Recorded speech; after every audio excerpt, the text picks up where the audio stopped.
प्यारे बच्चों, कक्षा 6 के इतिहास विषय के अंतर्गत आज इस वीडियो में आप 5वां अध्याय बौद्ध धर्म एवं जैन धर्म का उदय का अध्ययन करेंगे।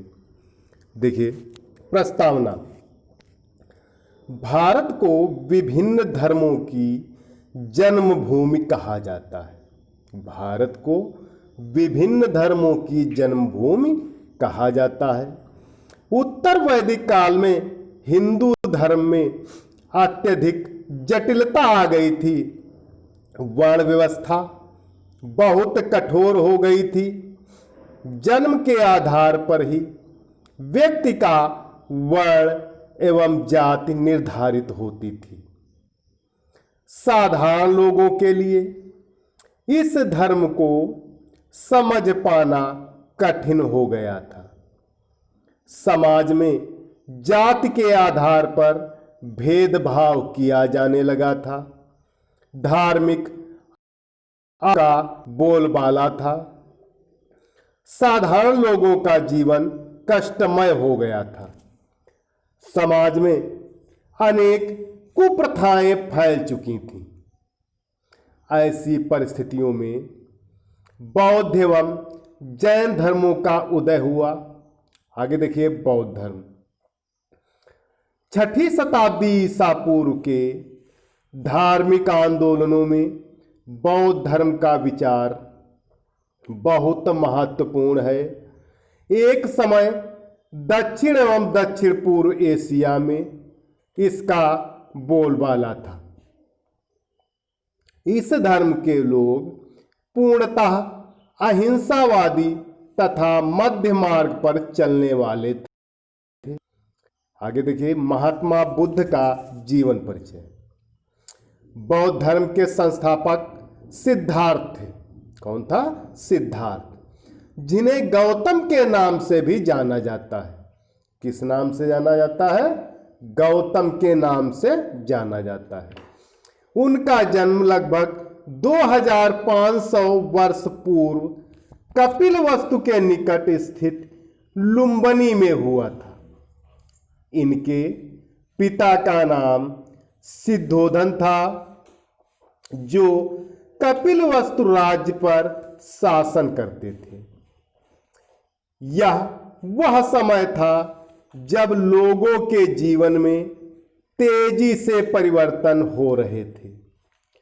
महाजनपदों के कुछ राजा इस समय बहुत शक्तिशाली हो गए थे।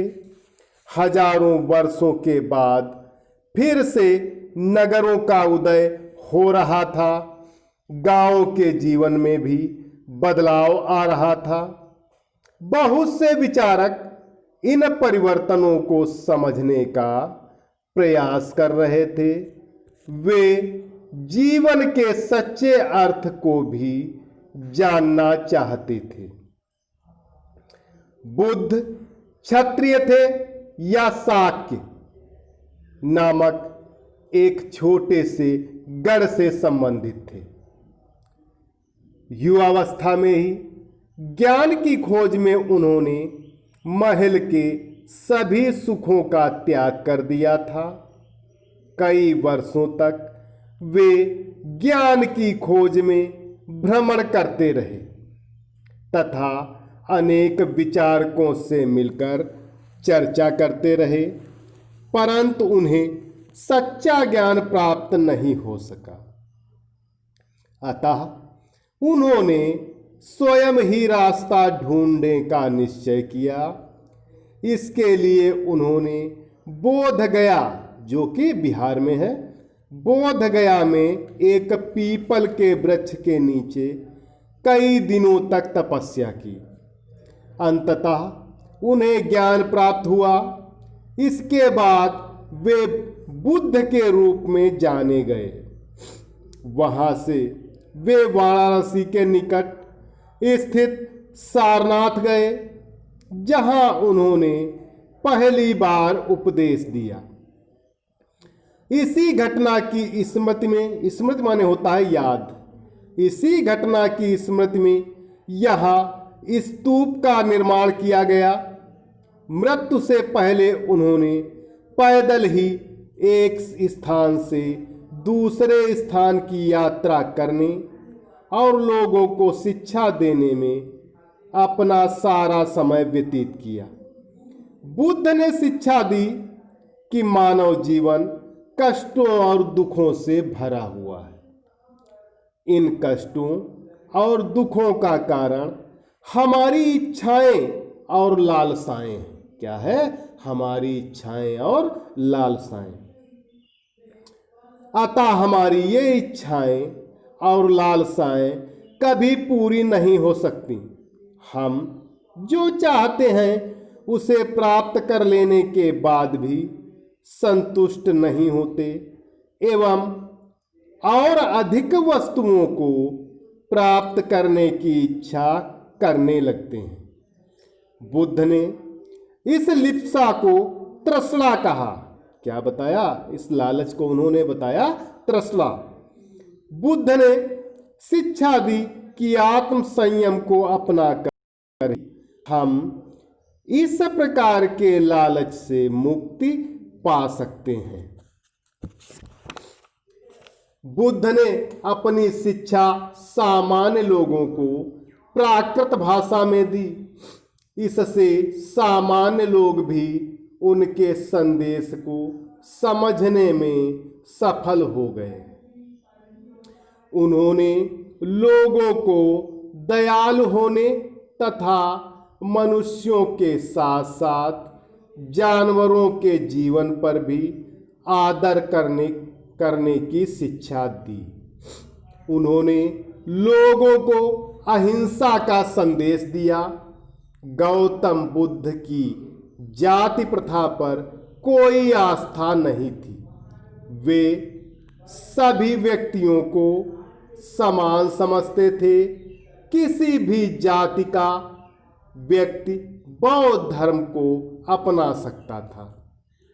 वे बहुजन सुखाय व बहुजन हिताय के सिद्धांत में विश्वास करते थे।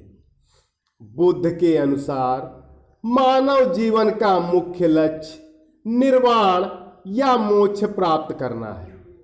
उन्होंने मोक्ष प्राप्त करने के लिए अष्टांग पथ का अनुसरण करने की शिक्षा दी। बुद्ध का अष्टांग पथ था संयक दर्शन, संयक आस्था, संयक विचार, संयक भाषण, संयक कार्य, संयक जीवन, संयक चेष्टा, संयक स्मृति और संयक समाधि। कितने पथ बताया? 8। फिर से देख लीजिए।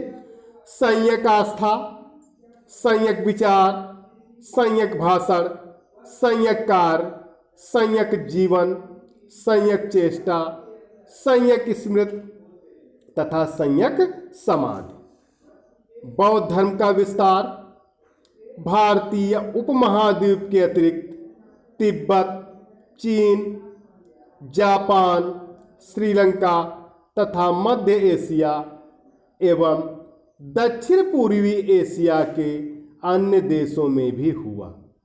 बौद्ध धर्म के विस्तार में अशोक एवं कनिष्क का महत्वपूर्ण योगदान था। बौद्ध धर्म के संतों को भिक्षु तथा उपासना स्थलों को मठ कहा जाता है। तो प्यारे बच्चों, आज इस वीडियो में इतना ही। सभी विद्यार्थी जो आज पढ़ाया गया है उसे अपनी भाषा में लिखकर होमवर्क वाले ग्रुप पर अवश्य डालें। धन्यवाद।